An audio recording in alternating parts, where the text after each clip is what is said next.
Welcome back to All This Math. This is Professor Parker, and today we're going to keep it moving with some Eureka Math Grade 3. We're still in Module 5, and we're going to get into Lesson 15. So Lesson 15 deals with where we place or where we find fractions on a number line, which is a very important skill because when your students or your children, when they get to algebra and start dealing with algebra concepts, and they're going to have to plot points on a graph or plot points on a coordinate plane, they're going to be doing the same thing. So if they can understand this skill right now, when they're young in 3rd grade, by the time they get to those algebra classes, then that won't be an issue. Being able to plot points on a coordinate plane will not be an issue for them. So let's get into this. So the instructions are, we only have 2 examples right now. We got 2 examples, right? The instructions are to label the given fractions on the number line. So we start out with number 1. Our given fraction is 3/4, right? We got 3/4. And we have a number line here. So you see the number line, this particular number line is going to start at 0 and end in 1, right?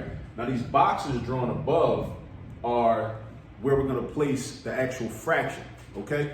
Now, let's think about the fraction. Let's think about what a fraction represents. A fraction has 2 numbers in it.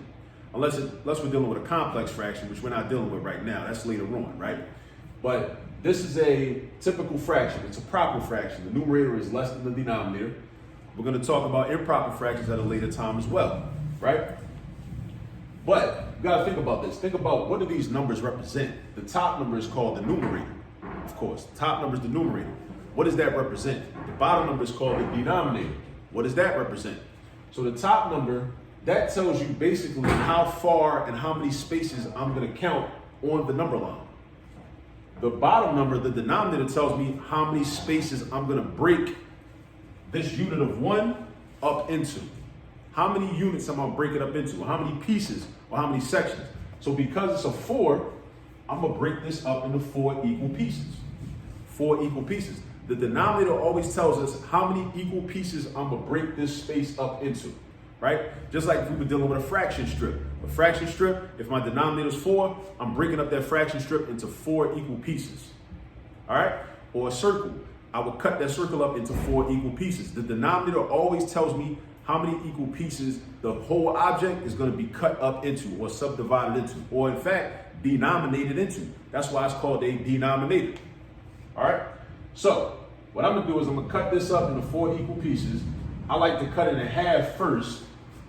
So I'm going to do that. And then I'm going to cut each of the halves into halves. Because a half of a half is a quarter, right? So we got a half of a whole right there. And a half of a half is a quarter. Now, I want to label these fractions. So 0, and I'm going to start with 0, right? So each space is worth 1/4. So I'm basically counting by fourths. And one of the reasons I like this topic is because it teaches our young people how to count by fractions. Because when we learn how to count, we deal with the natural number system. We learn how to count 1, 2, 3, 4, 5, 6, 7, and so on, right? We should also learn early on how to count by fractions. If we learn how to count by fractions, then a lot of these math computations will be a lot easier later on, right? So, with counting by fourths. So I got how many fourths? Right here. When I'm right here, I got none. I got 0 fourths because I'm at the beginning. So I'm going to write 0 fourths. Right? As a matter of fact, I'm going to put boxes. I'm not going to draw the boxes. I'm going to just write the fractions above these lines. So after this space, right? After this space, I'm not counting that as 1. And so therefore, I would make the mistake and make that 2. This is not 1. This is 0. But after this space, now I got 1/4. And then after this space, now I got 2/4. And then after this space, I got 3/4.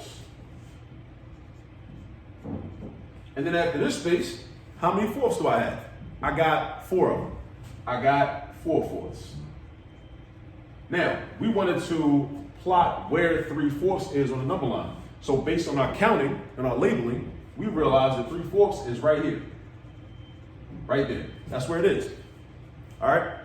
So we know where 3/4 is, and we also know where 3/4 is in relation to the other fractions. 4/4, 2/4, 1/4, and 0/4. And I'm telling you, this is very important. This is a very important skill for your children to have. All right? Now, number 2, 5/6. 5/6. So this denominator of 6 tells me I'm going to denominate this object or this distance up into 6 equal pieces. 6 equal pieces. Or I'm gonna break it up into 6 equal pieces. Now, how do I break this up into 6 equal pieces? I'm gonna find the middle, or estimate where the middle would be. The middle is like about right there, right?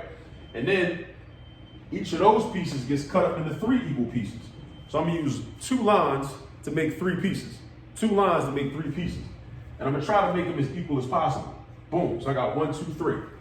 So I got 3 on this side, and then I'm gonna have 3 on the other side. So I'm gonna have boom, boom, 1, 2, 3. So now I got 6, all right?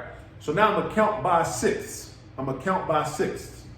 So I got how many 6 right here? None. So that's 0, 6. And then I go 1 space over, that's 1, 6. Then I go another space over, that's 1, 6, that's 2, 6. And notice the pattern, we just counting. Now we are using the regular number system, except we have the same denominator. Our numerator changes. We go 1, 2, 3, 4, 5, and so on. But our denominator stays the same. The bottom number stays the same. So then I got, after 2, 6, how many 6 is that? That's the third one. I got 1, 2, 3. After 3, 6, I got 4, 6. After 4, 6, I got 5, 6. And at the 5, 6, I got 6, 6. Right? Now, we were looking for where 5, 6 is. 5, 6, we just figured out, is right here.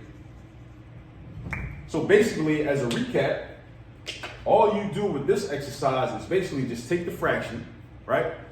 Use the denominator to figure out how many pieces you're gonna break this unit of 1 up into, right? How many pieces? If your denominator is 4, we break this up into 4 equal pieces. If your denominator was 6, you break this up into 6 equal pieces. And then you just count by 1. Each piece is 1. So you go 1, 2, 3, 4, 5. Those are your numerators, right? And then wherever this fraction is where you label and draw the dot. All right?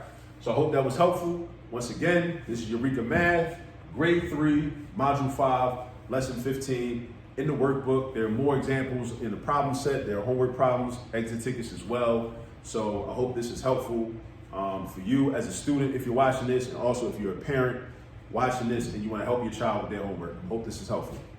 Until next time, peace.